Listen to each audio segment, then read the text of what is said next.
Bu.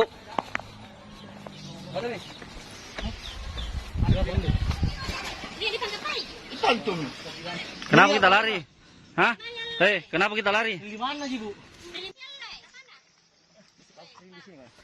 Kita bilang, pakai turun dulu.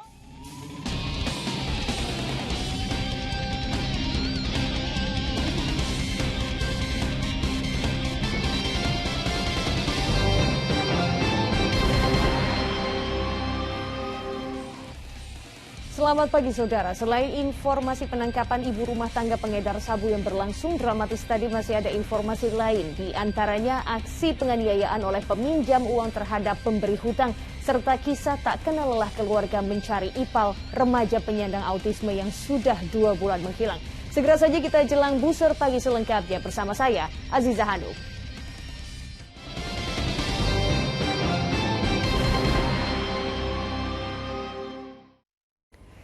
Saudara, nekat menjadi pengedar narkoba, seorang ibu rumah tangga di Goa, Sulawesi Selatan, Senin pagi kemarin ditangkap polisi. Proses penangkapan berlangsung dramatis karena pelaku berusaha kabur ke dalam kebun dan polisi juga sempat dihalangi oleh keluarga pelaku.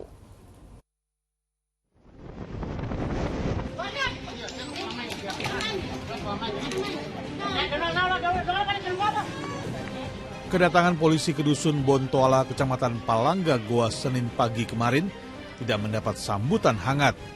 Upaya petugas menangkap Kanang alias HS mendapat perlawanan dari pihak keluarga pengedar narkoba tersebut.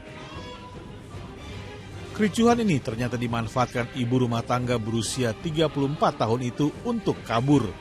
Namun upaya pelaku melarikan diri ke sebuah kebun berhasil digagalkan. Bu.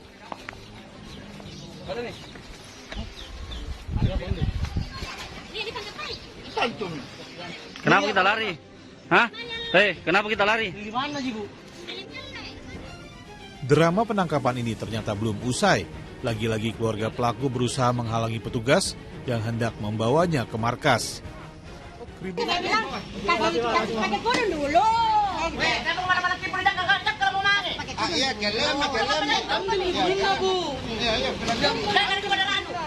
Keributan usai setelah pihak keluarga diberitahu jika wanita yang sehari-hari sebagai ibu rumah tangga itu adalah seorang pengedar narkoba.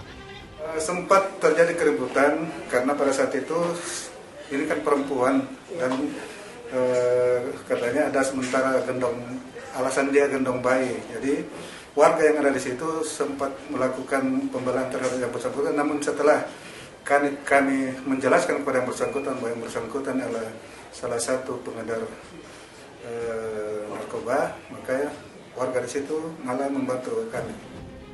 Dalam operasi ini polisi menemukan 12 paket sabu siap edar seberat 4,6 gram yang didapat tersangka dari seorang bandar di Makassar. Sang ibu rumah tangga pun kini dijerat Undang-Undang Penyalahgunaan Narkoba dengan ancaman maksimal hukuman mati. Andi Muhammad Sardi melaporkan dari Kabupaten Goa, Sulawesi Selatan. Ke informasi berikutnya saudara, diduga menjadi tempat prostitusi, sebuah penginapan di kota Melaboh, Aceh Barat digerebek petugas Satpol PP dan Wilaytul Hisbah. Benar saja, 4 pekerja seks komersial dan seorang mucikari dibekuk.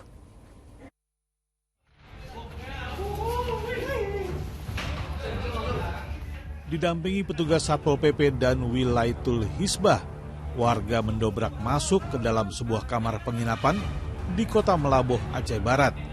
Berdasarkan laporan warga, penginapan ini diduga dijadikan sebagai lokasi prostitusi.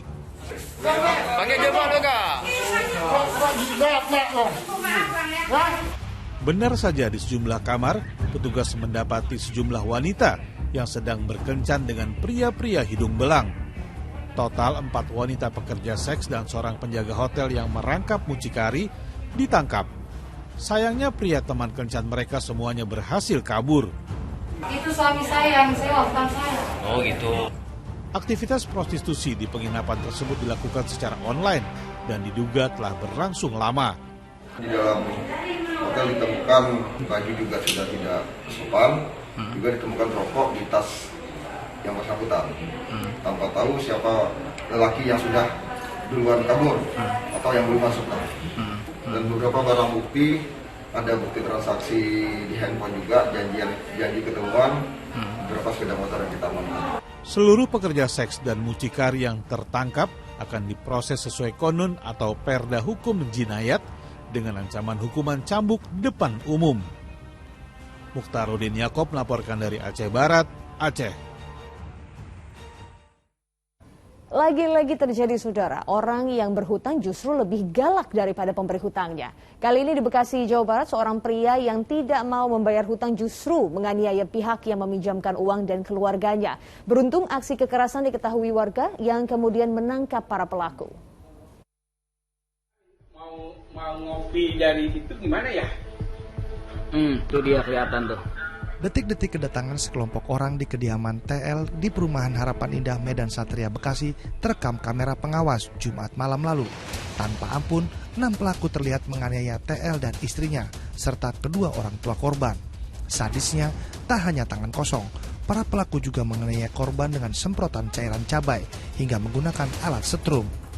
Papa jatuh, ya Allah, si Papa Mama juga habis jatuh. Beruntung korban sempat berteriak minta tolong, sehingga upaya para pelaku untuk kabur dipergoki warga yang langsung menangkap mereka.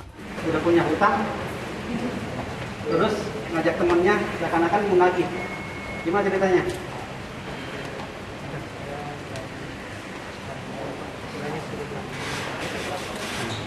Terus bawa senjata, bawa golok untuk apa?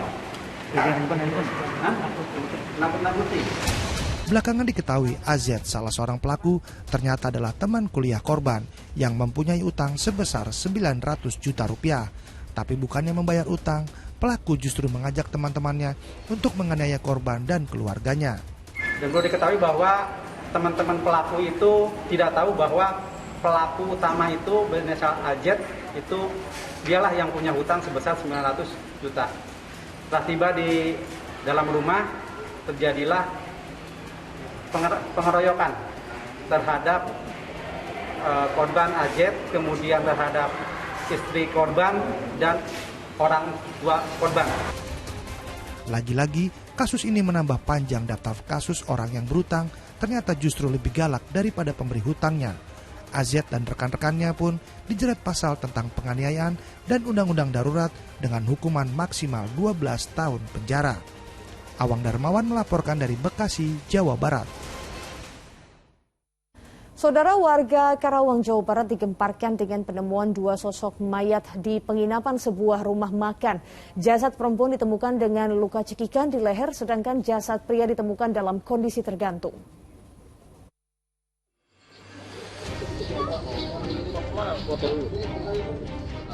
Inilah rekaman video amatir warga yang viral di media sosial. Terlihat sejumlah polisi melakukan olah TKP di kamar penginapan sebuah rumah makan di Dusun Muara, Desa Ciparege Jaya, Kecamatan Tempuran, Karawang. Di tempat ini, sepasang penghuni kamar ditemukan sudah dalam keadaan tidak bernyawa. Jasad wanita tergeletak di tempat tidur dengan luka cekikan di leher serta wajah tertutup kain, sedangkan jasad pria tergantung di sebelahnya. Kedua korban awalnya adalah pengunjung yang makan, kemudian menginap di tempat itu. Tak lama, sejumlah saksi mendengar suara pertengkaran. Karena suara cekcoknya sudah berhenti, pukul 19 dari pemilik tempat tersebut mengecek di gedor-gedor kamarnya dalam keadaan terkunci dari dalam, di gedor-gedor dari luar tidak dibuka, akhirnya naik ke atas dan mengintip. Setelah diintip, ternyata ada 2 mayat di sana. Meski pihak keluarga menolak otopsi, polisi tetap membawa jenazah kedua korban yang bernama Ernawati dan Dasun itu ke rumah sakit. Petugas juga masih menyelidiki motif dibalik kasus pembunuhan disertai bunuh diri ini. Syamsul Nursyam melaporkan dari Karawang, Jawa Barat. Keinformasi lainnya, saudara, 8 bulan buron seorang pria ditangkap petugas Polres Sumedang, Jawa Barat karena membunuh bibinya sendiri. Tersangka nekat menghabisi nyawa sang bibi hanya karena sakit hati tidak dipinjamkan uang.